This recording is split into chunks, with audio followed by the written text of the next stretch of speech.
Là, nous allons parler de, je ne sais même pas comment ça se prononce, Koshinga? C'est ça, Koshinga. Koshinga. Ouais, Koshinga. Koshinga, c'est Marcy qui va nous en parler. Il s'agit d'un one-shot, même si c'est pas non, tout à fait exactement, totalement un one-shot. Puisqu'il y a d'autres titres qui vont arriver par la suite. Exactement. Alors, je vais essayer d'en parler avec un chat sur les genoux et qui me prend un bras. Du coup, j'en ai plus qu'un de disponible. C'est juste pour montrer le petit bandeau qui est rajouté. Voilà. Médaille de bronze au 12e Japan International Manga Award, ce qui n'est pas rien non plus. Et on rappelle donc que c'est un manga de Lee Young-chie, à qui on devait déjà Ichthyophobia. Ichthyophobia, ouais. Qui était déjà sorti aux éditions d'Aska, également un one-shot très particulier puisqu'il était notamment sans parole, ce qui permettait, son auteur avait dit qu'il voulait qu'il s'exporte le mieux possible, quoi d'autre pour mieux s'exporter que de ne pas avoir à se faire traduire. Koshinga, c'est un manga qui, du coup, alors là on est sur un grand format, hein, je le montre encore, grand format, plutôt petit pavé, au style extrêmement particulier, qui va raconter en fait un pan de l'histoire de Taïwan, puisqu'on va arriver sur un Koshinga, c'est... Attends, je vais y arriver. Koshinga, c'est en fait un personnage historique pour Taïwan. Hein. C'est le fils, alors si je ne me trompe pas, c'est ça, c'est un jeune loyaliste fils d'un pirate qui finira par affronter son propre royaume de Taïwan.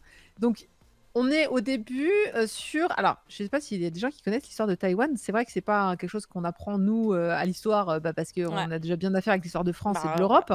Mais il faut savoir que donc, au XVIIe siècle, en fait, on a au niveau donc de Taïwan qui s'appelle pas Taïwan d'ailleurs, qui s'appelle autrement, qui s'appelle le Formose, qui est vu comme une île paradisiaque, mais qui intéresse pas grand monde. Elle intéresse surtout les Néerlandais et il y a un gouverneur néerlandais qui s'appelle Frédéric Coyette, donc qui gouverne Taïwan et qui espère un jour, qui a un rêve, qui est celui de voir les Chinois, qui sont un peu la main-d'œuvre locale, et les Néerlandais vivre en paix dans cette île qui est vue comme vraiment un paradis terrestre, qui est Formose. Sauf que ça ne va pas se passer comme ça, notamment il va y avoir une rébellion. Et ce que narre en fait Koshinga, ce one-shot-là, c'est cette rébellion-là.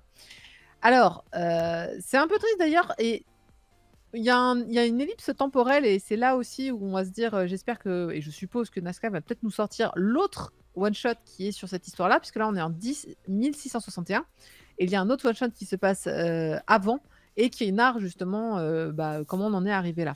Là, on arrive vraiment, c'est la guerre. C'est déjà la guerre. En fait, dès les premières pages, c'est la guerre civile, c'est le soulèvement, c'est Koshinga qui débarque et qui veut reprendre donc Taïwan aux Néerlandais. Et ça va être comment toute cette bataille va se mettre en place. La narration, elle est historique. Donc, du coup, moi, j'ai trouvé ça hyper intéressant. Je ne connaissais pas du tout l'histoire de Taïwan. Je ne savais même pas que ça portait le nom de Formose avant. C'est l'histoire d'un peuple qui réclame son indépendance, et c'est vraiment le genre d'histoire historique, enfin, le genre d'histoire que effectivement sont si vous vous intéressez sur l'Asie, c'est vraiment le genre de choses que je vous recommande énormément de lire. Et après, à part ça, les personnages sont hyper intéressants. Alors, c'est marrant parce qu'il y a deux versions de l'histoire finalement. Il y a la version néerlandaise, puisque le gouverneur, hein, Frédéric Coyette, va écrire toutes ses mémoires, va écrire toute cette histoire finalement, et va y avoir son point de vue à lui. Et puis, il y a de l'autre côté la version de Koshinga finalement, qui est une version plutôt portée par l'Asie, en mode on a libéré Taïwan, les Néerlandais, eux, ils sont en mode non, on s'est fait envahir. Donc, intéressant de voir que le choix de l'auteur, ça va être un petit peu de prendre un peu des deux, j'ai l'impression, et de narrer une histoire assez neutre des faits.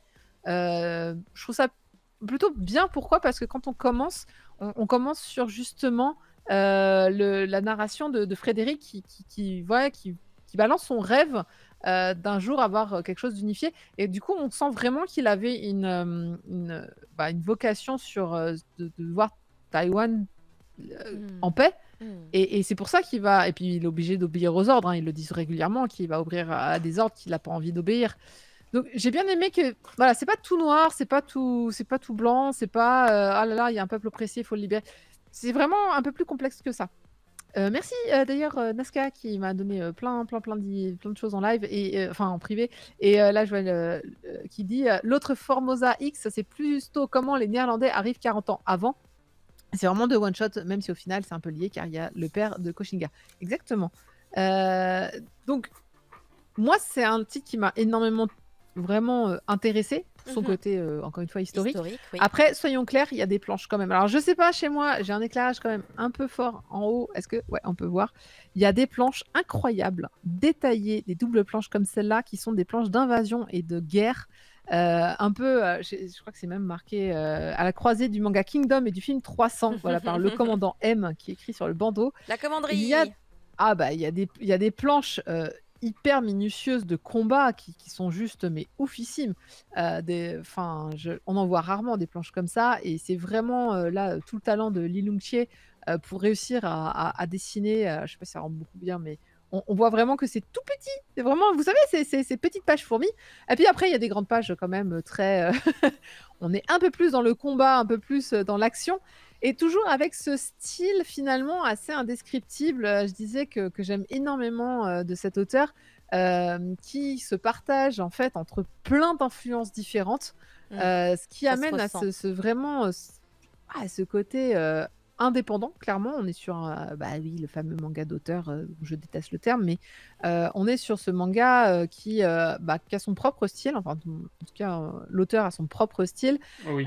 On y retrouvera de l'influence de la BD belge, on y retrouvera de l'influence du manga, on y retrouve les petits traits, hein, les petits traits d'action, ça c'est manga. Mais pour autant, le côté européen des Néerlandais, ça c'est plutôt BD européenne. Donc vraiment, on a, et pareil, les immenses doubles planches avec de la bataille, ça c'est de la BD européenne. Et pourtant, on y retrouve aussi, moi je trouve, le trait épais et très détaillé de certains comics. Enfin bref, il y a de tout dans l'influence en fait de cet auteur et c'est ce qui fait que moi personnellement, c'est vraiment quelque chose que je trouve juste oufissime. Alors oui, il n'y a pas de trame, hein. On est sur de l'ancrage en noir et blanc ancrage. Donc l'intégralité des traits sont faits à la main. Alors vraiment, même les petits traits, parce que les petits traits manga, on est tous d'accord que c'est ceux qui sont faits à la règle, là, avec le truc concentrique, et que c'est quand même un peu impressionnant. Là, je suis sur une planche, je me dis, mais sérieusement, tu m'as tout fait à la main. Voilà. Je sais pas combien de temps il faut. Je serais curieux de savoir combien de temps il faut à cet auteur pour réussir à pondre un bouquin comme Koshinga, parce que vraiment, c'est en termes de détails graphiques, on est vraiment sur un niveau extrêmement puissant. Alors même le personnage de Koshinga, il est tout le temps dessiné comme ça et je trouve que c'est assez oufissime. Oui, je montre des trucs à caméra sans savoir si la caméra arrive Oui, à on me... voyait bien, on voyait bien. Oh là là, c'est bon. J'arrive à faire des trucs. Voilà, 3-4 ans qu'Ariyama se recherche également sur ces titres-là, oui. Alors, c'est ce que je disais, hein. Tout est narré, tout est expliqué. Là, par exemple, ouais, non, je vais pas spoiler la fin, mais il y a beaucoup de narrations qui sont faites sur les personnages. D'ailleurs, à la fin, on a beaucoup d'explications sur les personnages. Alors, je vous montre à quoi ça ressemble à la fin. Ce qui dénote vraiment la recherche qui a été faite sur Taïwan. Et j'aime beaucoup la réflexion sur Miyamoto Musashi. oui, c'est pas faux. Petite précision, alors c'est bien parce qu'on en avait discuté avec Nazca et on a discuté avec Prost Isekai avant de passer sur Crédit Mochi. On ne savait plus un petit peu la place de Taïwan, mais c'est parce que Taïwan, c'est écrit, ça peut porter à confusion, mais on dit République de Chine, entre parenthèses Taïwan, à ne pas confondre avec la République populaire de Chine, qui est la Chine. Taïwan reste indépendante. C'est important de le souligner. Et d'ailleurs, j'ai beaucoup aimé la fin. Je peux pas trop vous dire, mais il y a des planches à la fin que j'ai trouvé très, très à propos et qui m'ont... Voilà, je me dis... J'espère qu'on aura d'autres titres historiques comme ça, sur Taïwan ou pas d'ailleurs, mais je trouve que ça fait du bien parce que Taïwan, en termes de manga, on en a beaucoup de Taïwan. Mais du coup, ça s'appelle pas des manhwa plutôt ? Oh, tu peux dire des manhwas, oui, tu peux dire ce que tu veux. Mais c'est vrai que manhwa, on le précise plutôt pour la Chine. Et c'est ce que j'allais dire. Les mangas taïwanais, c'est très particulier pour moi parce qu'ils ont un style très jumeau du Japon. C'est-à-dire que graphiquement, il n'y a que la narration et les prénoms des personnages qui sont du coup plutôt des prénoms taïwanais. Et la narration change dans le sens où ils se sont affranchis de tout ce qui est normes, shoujo, shonen, et cetera. Donc ils font des trucs en termes d'histoire très, très, très spéciaux. Pour autant, enfin pas spéciaux, mais en tout cas très indépendants des poncifs japonais. Pour autant, graphiquement, je trouve souvent qu'ils arrivent à avoir un style extrêmement copié du Japon. Sauf là. Donc c'est vrai que les mangas taïwanais, ils ont un statut particulier. Il faut dire qu'ils sont et là, très inspirés du Japon, mais ils ont été occupés pendant un moment par les Japonais aussi. Je sais pas si c'est dû à ça, En fait, mais ma question était juste en termes de langage, en fait. C'est est-ce qu'à Taïwan, pour parler des BD, est-ce qu'ils disent manga ou est-ce qu'ils disent manhwa? C'est juste le terme employé chez eux, hein. C'est pas forcément, tu vois, un débat. Vu que c'est propre à la Chine et que c'est pas super la fête à la maison, leur relation, Après, c'est la même langue, alors je sais pas. C'est pour ça, je sais pas. En tout cas, personnellement, comme je ne sais pas, par automatisme, parce que c'est la même langue un peu, je pensais que c'était manhwa. Je sais, alors très honnêtement, pour moi, c'est vraiment un style tellement à part que je ne le mettrais pas pareil. Pour moi, un manhwa, ça a des codes, ça a un style, et aucun manga de Taïwan ne le reprend en fait. Donc du coup, j'aurais du mal à dire que c'est des manhwas. C'est vrai que les mangas taïwanais, en vrai, tu regardes, c'est vraiment très proche du Japon. Ah oui, oui. Alors sauf celui-là, effectivement, qui a vraiment un truc, mais...